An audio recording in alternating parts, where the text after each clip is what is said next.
तो कहानी की शुरुआत में हम एक आदमी को देखते हैं जिसकी पत्नी की कुछ समय पहले ही मौत हो गई थी। इसलिए वह अपनी बेटी, जिसका नाम चेरी होता है, उसे लेकर अपनी एक फ्रेंड के यहाँ आया और कहता है कि मेरे पास इतने पैसे नहीं है चेरी को पालने के लिए, तो कुछ सालों तक तुम ही चेरी का ख्याल रखना। उसके बाद जब मैं थोड़े बहुत पैसे कमा लूंगा तो मैं चेरी को वापस लेने जरूर आऊंगा। उसकी फ्रेंड, जिसका नाम ओलिविया होता है, वह भी ज्यादा अमीर नहीं होती, लेकिन वह चेरी का अच्छे से ख्याल रखती है। साथ ही ओलिविया का एक बेटा भी है जिसका नाम टीम होता है। फिर धीरे धीरे समय बीतता गया और दोनों बच्चे बड़े हो जाते हैं। मगर एक दिन उन्हें एक लेटर मिलता है जिसमें लिखा था कि चेरी के फादर किसी कारण मर चुके हैं, जिसे सुनकर चेरी दुखी होने लगी, क्योंकि वह हमेशा से अपने फादर का इंतजार करती आई है और अब उसकी सारी उम्मीद पानी में मिल गई थी। फिर एक दिन जब तीनों लोग मिलकर खाना खा रहे थे तो ओलिविया कहती है कि अब तुम दोनों बड़े हो चुके हो तो तुम्हें एक दूसरे से शादी कर लेनी चाहिए। चेरी थोड़ी हैरान रहती है कि मैं टीम से शादी कैसे कर सकती हूँ, क्योंकि उसकी दिमागी हालत कुछ ठीक नहीं होती। मगर बचपन से ही ओलिविया ने उसे पाल पोस के बड़ा किया था, इसलिए वह उन्हें मना नहीं कर पाती और दोनों एक दूसरे से ही शादी कर लेते हैं। कुछ दिन बाद वे तीनों लोग काम के सिलसिले में दूसरे शहर आ जाते हैं, लेकिन वहाँ का माहौल किसी को भी पसंद नहीं आता। साथ ही टीम की मेंटल हालत पहले ही खराब थी, तो उसका मन कभी भी अपने काम में नहीं लगता। घर आके वह देखता है कि चेरी प्यासी खड़ी है और उसी समय वह पकड़म पकड़ाई खेलने के लिए आगे बढ़ती है, लेकिन टीम उससे दूर जा रहा था क्योंकि उसका कभी भी कबड्डी या फिर पकड़म पकड़ाई खेलने का मन नहीं हुआ। वह हर बार चेरी को इस काम के लिए अवॉइड करता है, जिससे कि शादी के बाद भी चेरी ने आज तक मजे नहीं किए थे। वह इसी पल का इंतजार करती है कि कब टीम मेरे साथ इंटीमेट होगा, लेकिन उसका ये ख्वाब आज तक पूरा नहीं हुआ था। फिर ऐसे ही दिन बीतते गए और एक रात टीम अपने दोस्त, जिसका नाम हेनरी होता है, उसे अपने घर डिनर पे लाता है, जहाँ वे सारे लोग साथ में ही डिनर करते हैं। मगर उस दौरान चेरी बार बार उसे ही देख रही थी। उसका मन कब से पकड़म पकड़म खेलने का हो रहा था, इसलिए वह हेनरी को इशारे करने लगती है ताकि वह उसकी बात समझ सके। हेनरी भी सब चीजें समझ गया था और वह भी इतना अच्छा मौका नहीं गंवाना चाहता था। तभी उनकी किस्मत बहुत अच्छी होती है, क्योंकि कुछ देर बाद टीम और ओलिविया कुछ काम से घर से बाहर चले जाते हैं और यही मौका देखते हुए हेनरी कहता है कि मुझे तुम्हारे तरबूज देखने हैं। चेरी भी उसी समय अपने तरबूज दिखाकर हेनरी को अपनी ओर आकर्षित करती है, जिसके बाद वो दोनों साथ में पकड़म पकड़ाई खेलने लगे और आज कई सालों बाद चेरी की अच्छे से प्यास बुझ पाती है। फिर हर दिन हेनरी और चेरी एक दूसरे से मिलने लगे, जहाँ वे कोई भी मौका नहीं छोड़ते और जमकर कबड्डी खेलने लगते हैं। दोनों ही इस पल के खूब मजे लेते हैं और अब उनकी जिंदगी में बस एक ही मकसद रहता है कि वे एक दूसरे के साथ पकड़म पकड़ाई खेले। फिर एक दिन अचानक से टीम का भी मन धमाके करने का हुआ, इसीलिए वह हेनरी से बहुत सारी टिप्स लेता है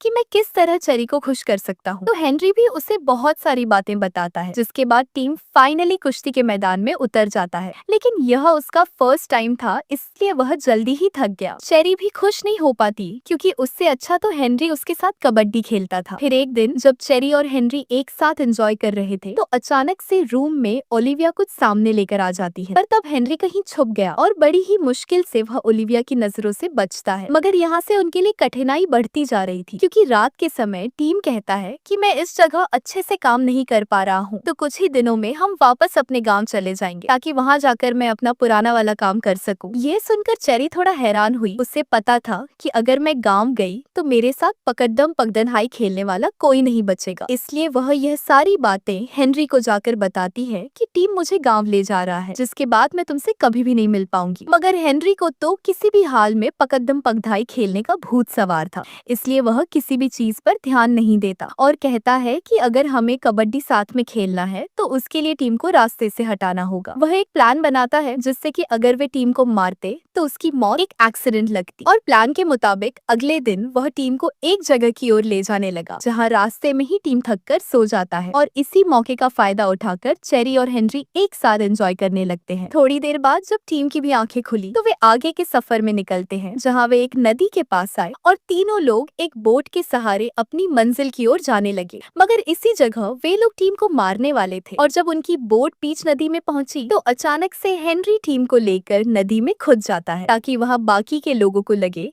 कि वे दोनों साथ में पानी में गिरे हैं। लेकिन हेनरी चालाकी से टीम को पानी में डुबाकर वापस बोट में आ गया, जिससे कि वे अपने प्लान में कामयाब रहे और उसी नदी में टीम की मौत हो जाती है। घर आकर फ्यूनरल के वक्त चेरी जोरों से रोने लगी, ताकि वह नाटक करके लोगों को दिखा सके कि वह टीम की मौत से बहुत दुखी है। फिर ये पूरा कार्यक्रम कार्यक्रम खत्म होने के बाद वह रात के समय हेनरी से मिलने गई, जहाँ वे खुशी से एक साथ इंटीमेट होते हैं। लेकिन घर आकर वह देखती है कि ओलिविया की हालत ठीक नहीं है, क्योंकि उन्हें अपने बेटे की मौत से बहुत दुख पहुंचा था और वह पूरी रात उसको ही याद करती रहती है। फिर कुछ दिन बीत गए और एक शाम हेनरी कहता है, अब हमें शादी कर लेनी चाहिए ताकि हम लोगों के सामने ही एक दूसरे से प्यार कर सके। उसके दिमाग में एक आइडिया आया। वह बताता है कि तुम्हें हर रोज रोने की एक्टिंग करनी होगी, जिससे कि ओलिविया को लगे कि तुम्हें किसी साथी की जरूरत है। इसलिए वह शहर में तुम्हारे लायक का कोई लड़का ढूंढे। ये पूरा प्लान सुनकर चेरी भी हर दिन जोर जोर से रोने की एक्टिंग करती है और ये सब ओलिविया से देखा नहीं गया। उसके मन में भी यही ख्याल आया कि चेरी को किसी लड़के की जरूरत है, इसलिए वह उसकी शादी करने का सोचती है। वहीं सारे लोग डिसाइड करते हैं कि वे उसकी शादी हेनरी से करवाएंगे, क्योंकि वह चेरी को अच्छे से जानता है। और कुछ ही दिन बाद उन दोनों की शादी हो गई और यहाँ पे फिर से उनका ये प्लान कामयाब होता है। वे दोनों अब बहुत खुश थे और साथ में पकड़म पकड़धाई खेलते हैं। लेकिन चेरी के मन में अभी भी टीम के ख्याल आ रहे थे। एक रात वह हेनरी से कहती है कि हमने टीम के साथ बहुत बुरा किया, हमें उसे नहीं मारना चाहिए था क्योंकि उसकी कोई गलती नहीं थी। मगर हेनरी कहता है कि अब जो हो गया है उस पे हम पछतावा नहीं कर सकते। उसके बाद कुछ समय बीतता चला गया, लेकिन ओलिविया की हालत पहले जैसी ही थी। वह आज भी टीम को याद करती है और इसी के चलते